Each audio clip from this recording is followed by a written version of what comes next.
क्या अमेरिका ने सच में ईरान को कम आंका, या फिर यह मिडिल ईस्ट में शक्ति प्रदर्शन का एक और अध्याय है?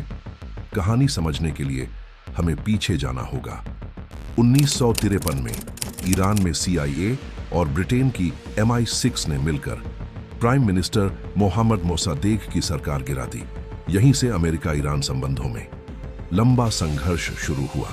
1979 की ईरानियन रेवोल्यूशन के बाद ईरान ने खुद को पश्चिमी प्रभाव से अलग कर लिया और तभी से अमेरिका ने ईरान पर आर्थिक प्रतिबंध लगाने शुरू किए। 4 दशकों तक इन सैंक्शंस का उद्देश्य था ईरान की अर्थव्यवस्था को कमजोर करना और उसके न्यूक्लियर प्रोग्राम को रोकना। लेकिन यहां एक दिलचस्प विज्ञान और रणनीति छिपी है। जब किसी देश पर तकनीकी प्रतिबंध लगाए जाते हैं तो अक्सर वह देश सेल्फ रिलायंट टेक्नोलॉजी इकोसिस्टम बनाना शुरू कर देता है।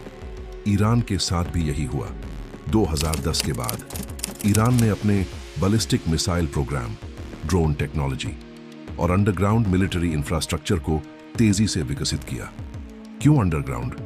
क्योंकि सैटेलाइट सर्वेलेंस सिर्फ सरफेस स्ट्रक्चर्स को आसानी से डिटेक्ट कर सकता है, लेकिन गहरी सुरंगों और पहाड़ी बंकर्स में बने मिसाइल बेसिस डिटेक्ट करना बेहद कठिन होता है।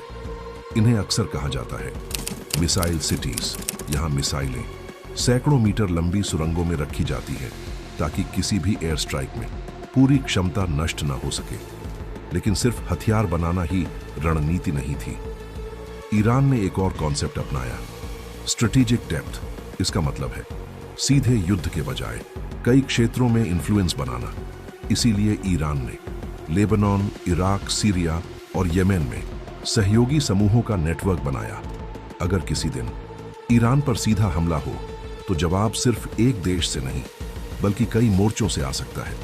इसे मिलिट्री स्ट्रैटेजी में मल्टी फ्रंट डिटरेंस कहा जाता है। अब आते हैं हाल की घटनाओं पर।